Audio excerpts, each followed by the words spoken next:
Welcome to How You Livin', a transformative podcast featuring best-selling author, inspirational speaker, and minister, Dr. Rick Rigsby. And now, Dr. Rick.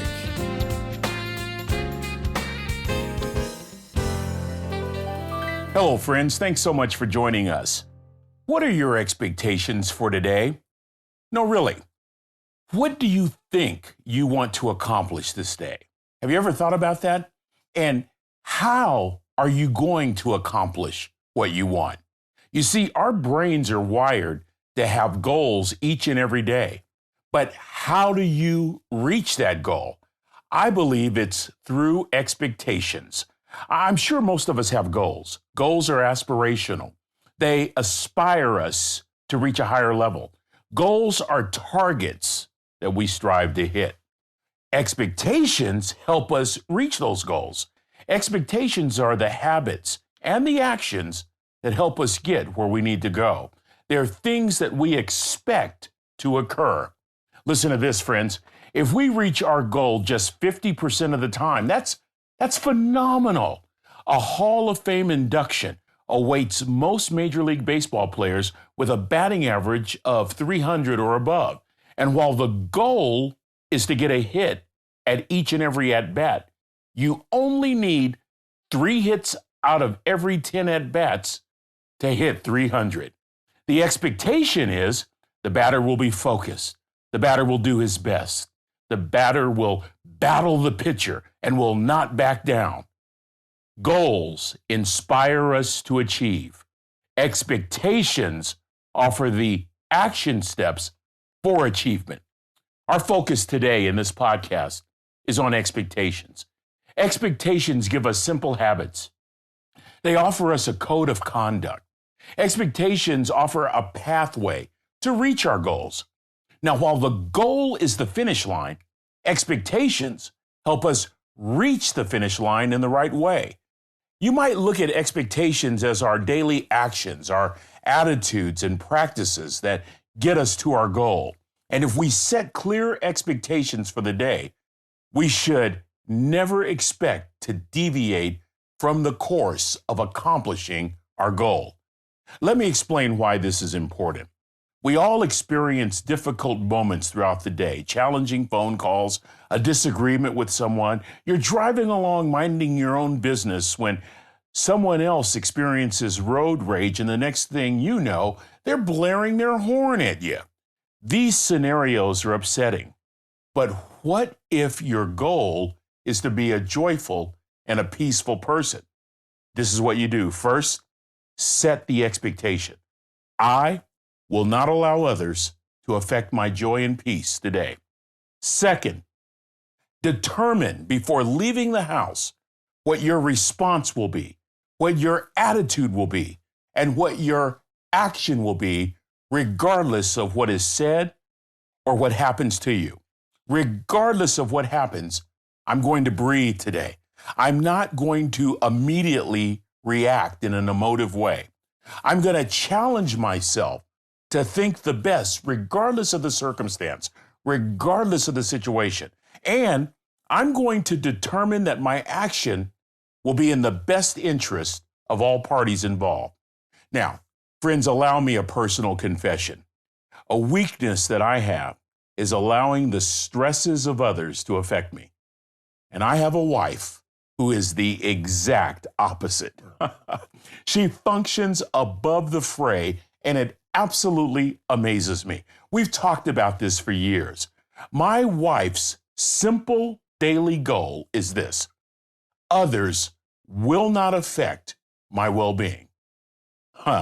As such, her expectations lead and guide every single decision she makes, from her attitude to her response to the actions that she chooses. The goal, in other words, that's the finish line. The expectations help you reach the finish line. Here's a homework assignment for you. What is your goal in life? I want you to really think about that. What is your goal in life? And while most of us, we don't have a problem answering that question, what if I were to ask you this question? What are your daily expectations that will guide you to reaching your goal. You see, expectations determine your attitude, your response, and your actions, all required to help you stay on the right path.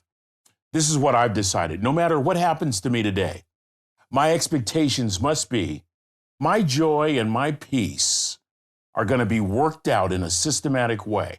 I'm going to take action steps. I'm going to take attitude steps. I'm going to take response steps that will help me to reach one particular goal.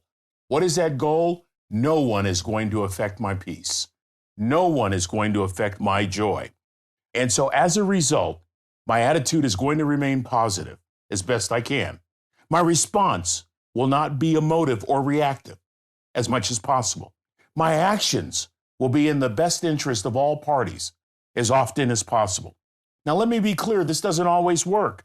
Sometimes I won't reach my goal of not allowing the stresses of others to affect me in a negative way. But remember, there are a lot of people in baseball's Hall of Fame who struck out a lot, but somehow managed to get 3 hits out of every 10 at-bats. You see, friends, contrary to what our society might say, the goal of life is consistency, not perfection. The goal in life is improvement, not exactness. And can you possibly imagine not having daily expectations to guide our thoughts and our words and our habits and our responses and our actions? Gosh, I'd never reach my goal. There would never be any peace. I would never have any joy. I'm talking expectations today for a couple of reasons. First of all, I truly desire to improve my life, and you don't improve when you're shackled by allowing the stresses of others to affect you. And here's the second reason. I came across a story recently that brought expectations into clear focus. It's a sad story, but it makes my point. Recently, there was a shooting at a Dallas hospital. A nurse and a social worker were both shot to death. Here's the story. A woman had given birth to a baby.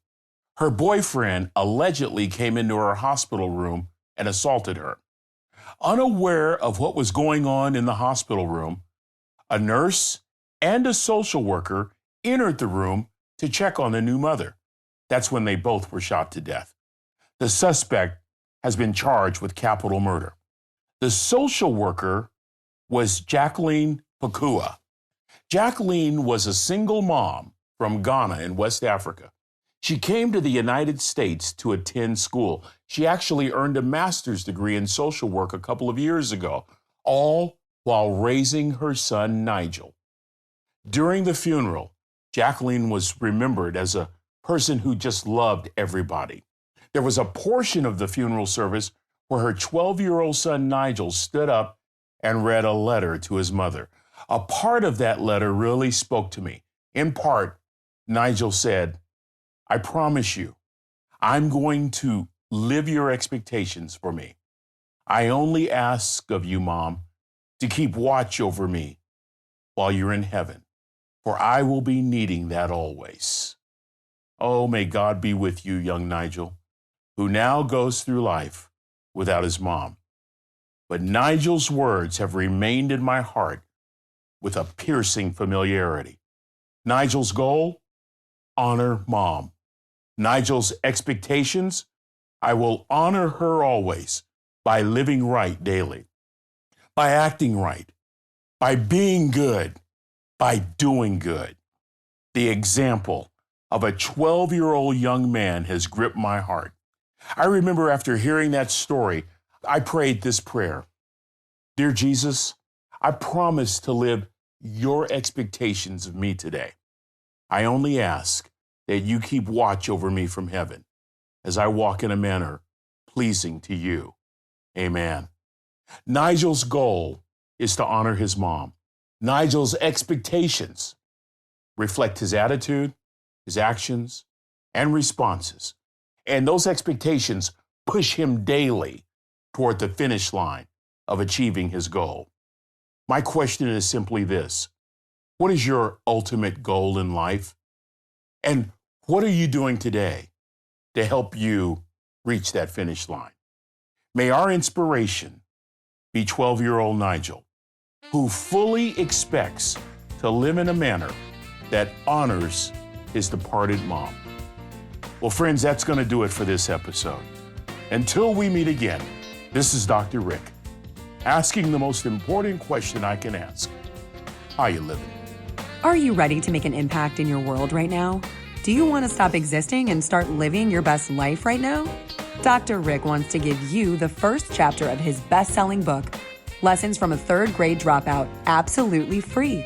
Just go to www.rickrigsby.com/free gift to get the print or audiobook right now. This is thepodcastfactory.com.